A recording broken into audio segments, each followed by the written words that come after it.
A ver, para quienes andaban por internet a finales de los 90 y principios de los 2000, seguro que este sonido les trae recuerdos. Es un chiste interno, casi absurdo, que se terminó convirtiendo en el grito de guerra de toda una generación digital. Winamp realmente le patea el trasero a la llama. ¡Qué frase! Era parte de la instalación, y te dejaba claro desde el primer segundo que esto no era un software corporativo, frío y aburrido. No. Esto tenía personalidad, tenía alma.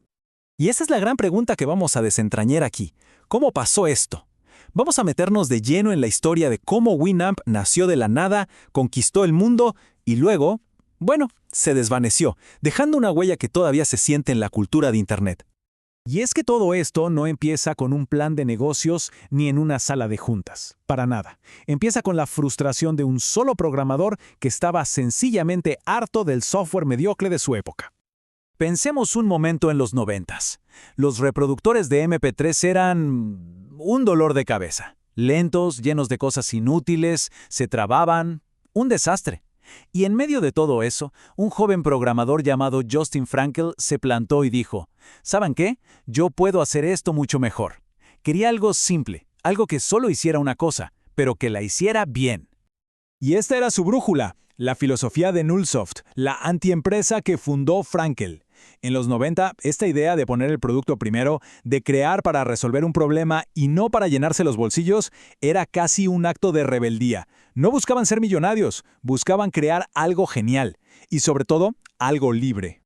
Y con esa filosofía tan clara, Winamp no solo resolvió un problema técnico, hizo algo mucho más grande, conectó con millones de personas, les dio una libertad y un sentido de pertenencia que ningún otro programa les había ofrecido jamás.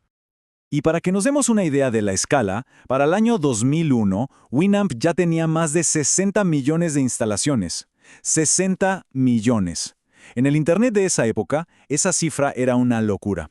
No era solo un programa popular, era un fenómeno cultural que estaba en prácticamente todas las computadoras personales del planeta.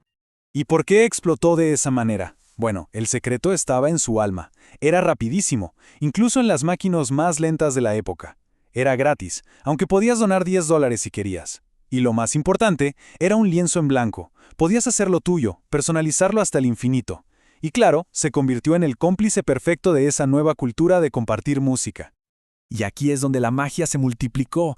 Las famosas skins o pieles te permitían cambiarle el aspecto por completo para que reflejara quién eras. Los plugins eran como superpoderes que le añadías. ¿Quién no recuerda a Milk Drop, con esas visualizaciones psicodélicas que te hipnotizaban? Y Shoutcast fue básicamente el padre de las radios por internet, de los podcasts, del streaming en vivo que conocemos hoy. Cualquiera podía ser DJ. En plena guerra de la industria musical contra Napster, Winamp se convirtió en el rostro amable de la piratería. Mientras otros programas se complicaban, Winamp simplemente abría el MP3 y sonaba. Sin preguntas, sin juicios. Hizo que esa práctica de descargar música se sintiera normal, cotidiana, casi oficial. Pero claro, cuando algo se vuelve tan grande, tan influyente, los gigantes corporativos empiezan a poner el ojo. Y así fue. La adquisición por parte de AOL fue el momento exacto en que el espíritu libre y rebelde de Winamp chocó de frente con la fría y calculadora realidad corporativa. La cronología lo dice todo. Miren qué rápido pasó. En solo 2 años, pasó de ser un proyecto de garaje a un activo de $400 millones. Pero la atención fue inmediata. La gente de Nullsoft seguía creando herramientas para un Internet libre, pero AOL tenía que proteger sus intereses y sus alianzas con la industria del entretenimiento. Y esta tabla lo resume todo. Es el choque de 2 mundos. Gnutella era una bomba, una alternativa a Napster que AOL no podía permitir. Waste era otra herramienta que iba en contra de todo control corporativo. En ambos casos, la reacción de AOL, sofocar la innovación, apagar el fuego que ellos mismos habían comprado. Para los usuarios, Frankel era un ídolo, pero dentro de AOL era un problema, un genio incómodo. Sí, era brillante, pero no seguía las reglas, no entendía de burocracia. Y ese ambiente, esa tensión constante, empezó a apagar la chispa que había hecho a Winamp tan especial. Y la primera gran herida de Winamp, curiosamente, no vino de un competidor, vino de adentro. Impulsado por la presión de AOL para modernizarlo, el lanzamiento de Winamp 3 fue un intento de reinventarse que terminó siendo un desastre absoluto. No hay otra forma de decirlo. Fue, en pocas palabras, un suicidio técnico. Un acto que traicionó todo lo que la comunidad amaba de su reproductor. Es que lo rompieron todo. El nuevo motor, llamado Wasabi, hizo que las miles de skins y plugins creados por la comunidad dejaran de funcionar.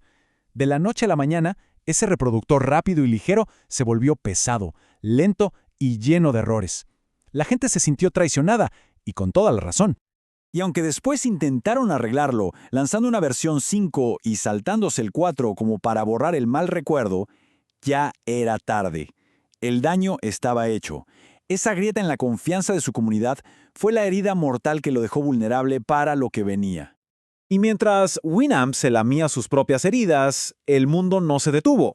Al contrario, nuevos competidores aparecieron con una visión del futuro de la música digital que era radicalmente diferente. Aquí está el choque final de filosofías. Winamp era el caos creativo, las carpetas desordenadas con MP3 de dudosa procedencia, la libertad total.